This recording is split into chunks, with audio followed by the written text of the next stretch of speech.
Dengan basmalah kami siap melayani Anda.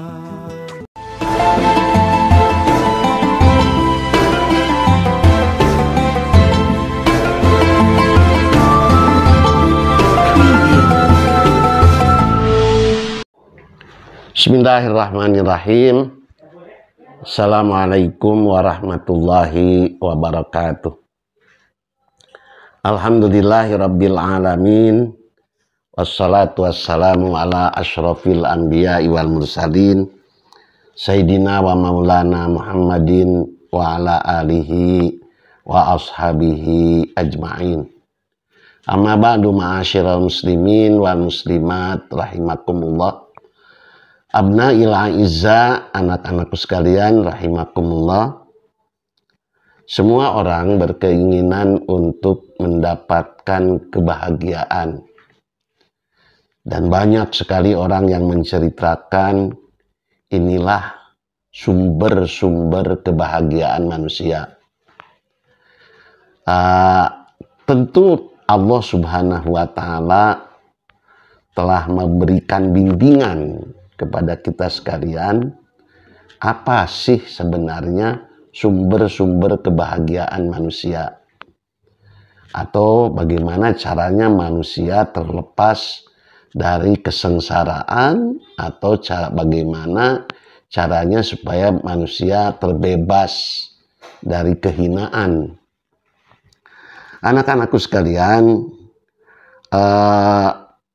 Allah Subhanahu wa Ta'ala memberitahu kita tentang hal itu dalam ayatnya, duribat alaihimudzillatu ainama suqifu illa bihablim minallah wa hablim minannas. Akan kena kepada manusia itu kehinaan. Duribat alaihimudzillah. Dimanapun mereka berada, pasti mereka akan mendapatkan kesengsaraan dan kehinaan, kecuali bila mereka menata hubungan yang baik dengan Allah, yang biasa dengan hablum, biasa disebut hablum minallah, dan menata hubungan yang baik dengan sesama manusia atau disebut dengan hablum minannas. Kalau bisa disebut oleh kita ini, dua perkara ini itu seolah-olah merupakan rukun dari kebahagiaan. Orang akan mendapatkan kebahagiaan, orang akan lepas dari kesengsaraan dan kehinaan bila mereka menata hubungan yang baik dengan Allah dan menata hubungan yang baik dengan sesama manusia. Anak-anakku sekalian, pada pengajian kali ini saya ingin mengemukakan tanda-tanda atau bukti-bukti seseorang telah menata hubungan yang baik dengan Allah. Apa sih tanda-tandanya kita ini telah menata hubungan yang baik dengan Allah, dan dengan itu berarti kita telah memenuhi salah satu persyaratan dari mendapatkan kebahagiaan. Pertama, bukti hubungan baik dengan Allah, bukti hablum minallah kita adalah cinta kepada Allah melebihi cinta kepada selainnya. Jadi kalau kita ingin menata hubungan yang baik dengan Allah, kita harus membuktikan bahwa kita lebih mencintai Allah ketimbang yang lainnya. Dalam surat Al-Baqarah ayat 165, Allah berfirman, walladzina amanu asyaddu hubban lillah. Adapun orang-orang yang beriman amat sangat cintanya itu kepada Allah. Di antara tanda bukti cinta kepada Allah adalah kesediaan diri untuk mengikuti pola hidup Rasulullah. Allah berfirman, qul in kuntum tuhibbunallah fattabi'uni yuhibbukumullah wa yaghfir lakum dzunubakum. Katakanlah, jika kamu benar-benar mencintai Allah, ikutilah aku. Kata Nabi Muhammad, niscaya Allah mengasihi dan mengampuni dosa-dosamu. Kedua, Bukti bahwa kita telah melakukan hablum minallah yang baik akan terlihat dalam sikap bersyukur. Jadi orang yang menata hubungan yang baik dengan Allah akan terlihat bahwa orang ini akan bersyukur atas segala nikmat yang datang dari Allah. Jadi syukur adalah tanda kita berhubungan baik dengan Allah. Kalau tidak bersyukur berarti kita tidak menata hubungan yang baik dengan Allah. Allah berfirman, la in syakartum la azidannakum wa la in kafartum inna adzabi lasyadid. Ibrahim ayat 7. Sesungguhnya jika kamu bersyukur, pasti kami akan menambah nikmat kepadamu. Dan jika kamu mengingkari, tidak bersyukur, mengingkari nikmat itu, maka sesungguhnya azabku sangat pedih. Ketiga, bukti hablum minallah kita, bukti hubungan mesra kita dengan Allah adalah kita bersikap tawakal. Tawakal itu maknanya menyerahkan diri kepada Allah dalam segala persoalan setelah mengusahakannya secara maksimal. Jadi yang disebut tawakal itu menyerahkan persoalan kepada Allah setelah kita melakukan usaha secara maksimal, atau kita balikan, setelah usaha kita maksimal kemudian kita menyerahkan persoalan itu kepada Allah. Ini tawakal berarti tanda kita baik hubungan dengan Allah. Kalau tidak tawakal berarti tidak baik hubungan kita dengan Allah. Allah berfirman dalam Al-Anfal ayat 2, innamal mu'minuna alladzina idza dzukirallahu wajilat qulubuhum wa idza tuliyat alaihi ayatuhu zadathum imana wa ala rabbihim yatawakkalun. Sesungguhnya orang-orang yang beriman, siapa orang yang beriman itu? Ialah mereka yang bila disebut nama Allah, gemetarlah hati mereka. Dan apabila dibacakan ayat-ayatnya, bertambahlah iman mereka karenanya. Dan hanya kepada Tuhanlah mereka bertawakal. Dan hanya kepada Tuhanlah, dalam bahasa Sunda kita menyebutnya pupun tangan. Tidak pupun tangan kepada selain Allah. Keempat, ciri hablum minallah yang baik adalah kita sering zikir. Ciri hubungan yang baik kita dengan Allah, kita sering ingat kepada Allah. Orang yang baik hubungannya dengan istrinya, dengan anaknya, dengan orang tuanya pasti sering ingat kepada mereka.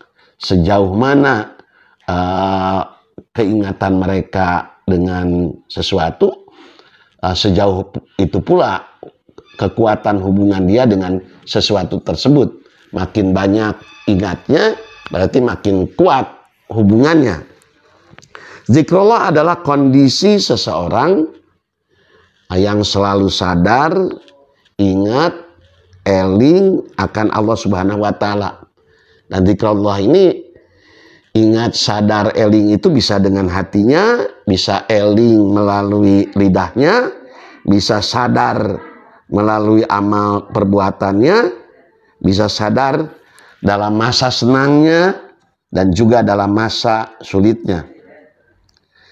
Ya ayyuhalladzina amanu dzkurullaha dzikran katsira wasabbihuhu bukratan wa asila. Hei orang-orang yang beriman, berzikirlah dengan menyebut nama Allah, zikir yang sebanyak-banyaknya, dan bertasbihlah kepadanya di waktu pagi dan petang. Hadirin rahimakumullah. Kelima, bukti hablum minallah yang kelima adalah bahwa kita menata hubungan yang baik dengan Allah adalah melaksanakan segala perintah Allah. Kalau kita melaksanakan segala perintah Allah, berarti kita betul-betul menata hubungan yang baik dengan Allah. Kalau kita tidak melaksanakan perintah Allah, berarti jelek hubungan kita dengan Allah. Seorang pegawai dengan atasannya saja bisa diketahui baik nggak hubungannya. Ya lihat aja, kalau si bawahannya itu melaksanakan segala perintahnya, itu berarti hubungannya baik. Tapi kalau dia membantah, menolak, berarti hubungannya jelek. Allah berfirman, qul atiullaha wa rasula fa in tawallau fa innallaha la yuhibbul kafirin. Ali Imran 32. Katakanlah, taatilah Allah dan Rasulnya, dan jika kamu berpaling, maka sesungguhnya Allah tidak menyukai orang-orang kafir. Bila seseorang taat kepada Allah, maka Allah berjanji akan mengangkat orang tersebut pada kedudukan yang mulia. Kita hubungan baik dengan Allah, dan buktinya kita mentaati segala perintahnya. Begitu kita mentaati segala perintah Allah, maka Allah akan memberikan kedudukan yang mulia pada orang tersebut. Wa may yuti'illaha war rasula fa ulaika ma'al ladzina an'ama Allahu 'alaihim minan nabiyyin was-siddiqin wasyuhada'i was-sholihin wa hasuna ulaika rafiqa. Dan barang siapa yang mentaati Allah dan Rasulnya, mereka itu akan bersama-sama dengan orang-orang yang dianugerahi nikmat oleh Allah, yaitu nabi-nabi, para siddiqin, orang-orang yang mati syahid, dan orang-orang soleh. Dan mereka itulah teman yang sebaik-baiknya.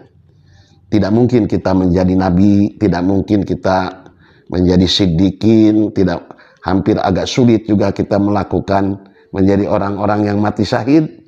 Tetapi untuk menjadi orang yang taat kepada Allah, yang nantinya akan diberi kedudukan seperti itu, bukan semua orang bisa itu melakukannya.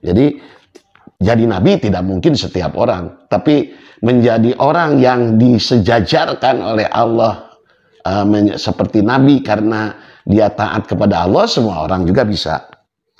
Bukti keenam dari hubungan yang baik dengan Allah adalah menjauhi segala larangannya.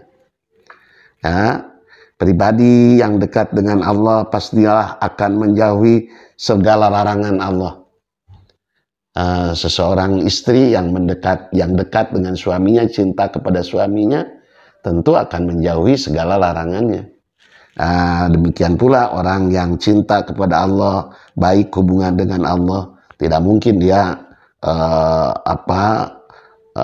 melakukan larangan-larangan Allah. Tidak mungkin mereka yang dekat dengan Allah, demi Allah tidak mungkin mereka yang dekat dengan Allah melanggar larangannya. Apalagi setelah melanggar larangan itu dia sombong dan berbangga-bangga dengan pelanggarannya. Falamma atau ala ma nuhu anhu kuna lahum kunu qiradatan khasiin. Dalam Al-A'raf 166 Allah berfirman, maka tatkala mereka ini, walaupun kalimat ini untuk Bani Israel asalnya, maka tatkala mereka bersikap sombong terhadap apa-apa yang dilarang oleh mereka, sudah melanggar, kemudian merasa berbangga-bangga dengan pelanggarannya, kami katakanlah kepadanya, jadilah kamu kera yang hina.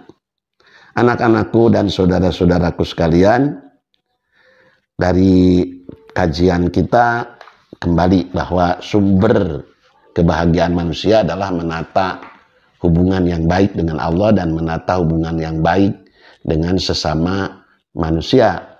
Kemudian bagaimana bentuk penataan hubungan yang baik kita dengan Allah? Pertama adalah mencintainya, kedua tawakal kepadanya, kedua bersyukur atas nikmatnya, ketiga tawakal kepadanya, keempat selalu zikir dan eling kepadanya, kelima mentaati segala perintah Allah, dan yang keenam menjauhi segala larangan Allah. Bila itu kita lakukan, maka kita berarti sudah menata hubungan yang baik dengan Allah Subhanahu wa Ta'ala. Penataan hubungan yang baik dengan sesama manusia sering juga kita kaji, ya, dan itu lebih banyaknya pada bagaimana kita bermuasyarah, bergaul dengan akhlak mulia terhadap sesama manusia. Anak-anakku sekalian, mudah-mudahan kita sekalian, anak cucu kita sekalian, masuk ke dalam rombongan orang-orang yang menata hubungan yang baik dengan Allah Subhanahu wa Ta'ala, sehingga insya Allah kita sekalian dan anak-anak kita akan mendapatkan kebahagiaan dan jauh dari kesengsaraan, kehinaan, dan penderitaan. Aqulu qouli hadza wa astaghfirullaha li wa lakum. Wassalamualaikum warahmatullahi wabarakatuh. Dengan basmalah kami siap melayani Anda.